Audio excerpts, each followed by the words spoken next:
हाँ बच्चों, आज हम फिर तुम्हारे सामने हाजिर हो गए।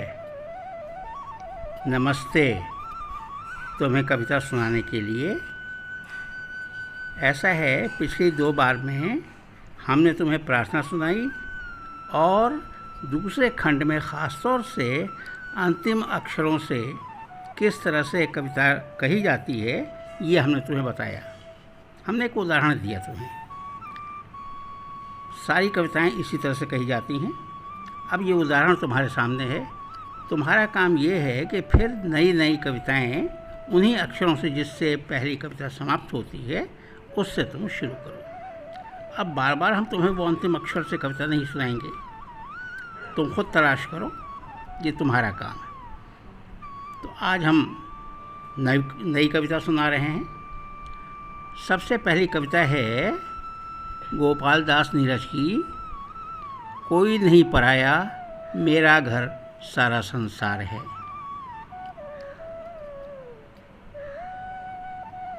कोई नहीं पराया मेरा घर सारा संसार है, फूल डाल का पीछे पहले उपवन का श्रृंगार है। मैं सिखलाता हूँ कि जियो और जीने दो संसार को, जितना ज़्यादा बांट सको तुम बांटो अपने प्यार को।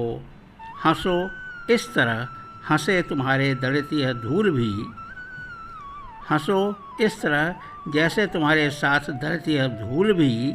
चलो इस तरह कुचल न जाए पग से कोई शुक्ल भी। सुख न तुम्हारा सुख केवल जग का भी है, उससे भाग है। फूल डाल का पीछे पहले उपवन का श्रृंगार है, कोई नहीं पराया मेरा घर सारा संसार है। ये गोपाल दास नीरज की कविता है और इसका भाव है कि सारे संसार को हम अपने प्रेम से बांधने की ज़रूरत है, क्योंकि इस चारों ओर संसार में अगर कहीं किसी की कमी है तो वह केवल प्यार की।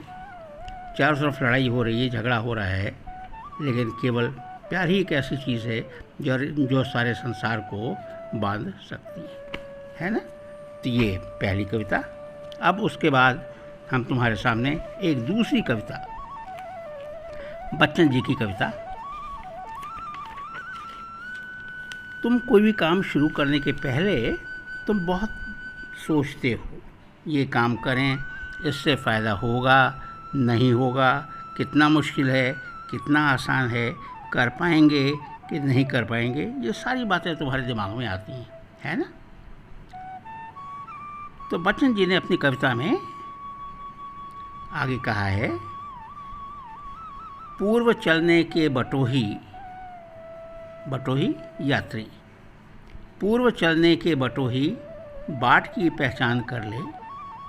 यह बुरा है या कि अच्छा, व्यर्थ दिन इस पर बिताना। अब असंभव छोड़ यह पथ दूसरे पर पग बढ़ाना। तू इसे अच्छा समझ, यात्रा सरल इससे बनेगी। सोच मत केवल तुझे ही यह पड़ा मन में बिठाना।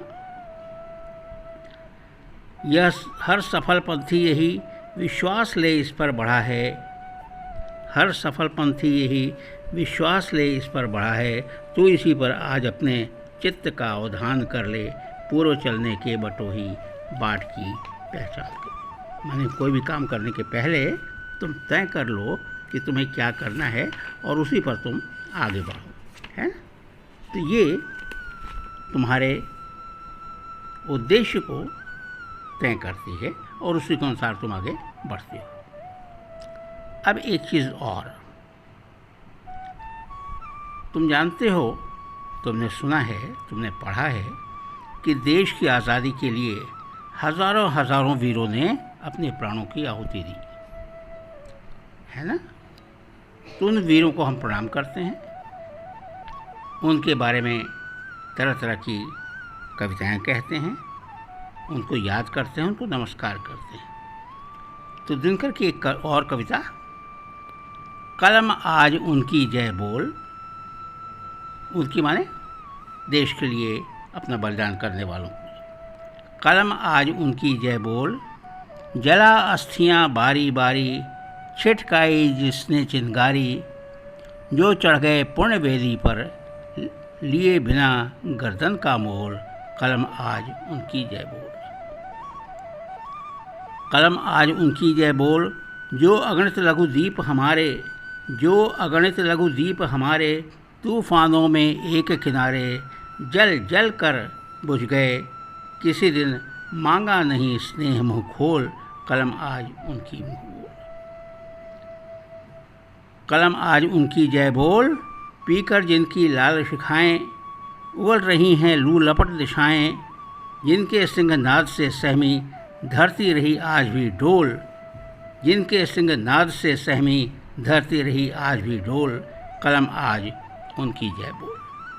तो हम अपने कलम के द्वारा हम उन वीरों को प्रणाम करते हैं, उनके प्रति अपना आभार व्यक्त करते हैं, सम्मान व्यक्त करते हैं, और यही दिनकर जी की इस कविता का मूल भाव है। अब कुछ और कविता सुनाए तुम्हें? अच्छा देखो, गुप्त जी की एक कविता पंचवटी से। चारु चंद्र की चंचल किरणें खेल रही थीं जल थल में, स्वच्छ चांदनी बिछी हुई थी अवनी और अंबर तल में, पुलक प्रकट करती थी धरती हरित तृणों की नोकों से, मानो झूम रहे हैं तरु भी मंद पवन के झोंकों से। राम लक्ष्मण और सीता वन को गए हैं, और उस समय रात के समय का दृश्य कितना अच्छा है। चांदनी रात खिली हुई है और बहुत ही सुंदर दृश्य कवि ने यहाँ पर कहा है। इतना ही नहीं, और सुनो, कितनी अच्छी बात कही है और वैज्ञानिक बात कही है बिखेर देती वसुंधरा मोती सबके सोने पर, रवि बटोर लेता है उसको सदा सवेरा होने पर, और विराम दायिनी अपनी संध्या को दे जाता है, शून्य श्याम तनु इससे उसका नया रूप झलकाता है। माने रात में ओस गिरती है और सवेरे वही ओस फिर भाप बन जाता है। तुमने विज्ञान में पढ़ा है ना, तो इसी बात को गुप्त जी ने कितने अच्छे ढंग से कही है। और आज गुप्त जी की एक अंतिम कविता सुना रहे हैं हम, उसके बाद कल सुनाएंगे। किस व्रत में है व्रती वीर यह निद्रा कायो त्याग किए। राम लक्ष्मण और सीता वन में हैं। राम और लक्ष्मण रात्रि में विश्राम कर रहे हैं और लक्ष्मण उनकी पहरेदारी कर रहे हैं। तो किस व्रत में है व्रती वीर यह निद्रा कायों त्याग किए, राजभोग के योग्य विपिन में बैठा आज विराग लिए, बना हुआ है प्रहरी जिसका उस कुटिया में क्या धन है, जिसके रक्षित उसका तन है मन है जीवन है। लक्ष्मण आखिर किसकी रक्षा कर रहे हैं, किसके प्रहरी बने हुए हैं, और उस कुटिया में क्या धन है जिसके लिए वो वहाँ पर हैं। कवि फिर आगे कहता है, मर्तलोक मालिन्य मेटने स्वामी संग जो आई है, तीन लोक की लक्ष्मी ने यह कुटी आज अपनाई है। तीन लोक की लक्ष्मी सीता जी वो आज इस कुटी में हैं। वीर वंश की लाज वही है, वो वीरों की सूर्यवंशी बहू है। तो वीर वंश की लाज वही है, फिर क्यों वीर न हो प्रहरी, क्यों विजन देश है निशा शेष है, निशाचरी माया ठहरी। जंगल है, राक्षस वहाँ पर हैं, बिल्कुल निर्जन स्थान है, तो वहाँ पर वीर उसकी रक्षा कर रहे हैं। तो इस तरह से लक्ष्मण जी वहाँ रक्षा कर रहे हैं, प्रहरी बने हुए हैं।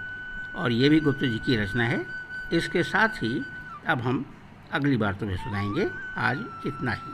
नमस्ते।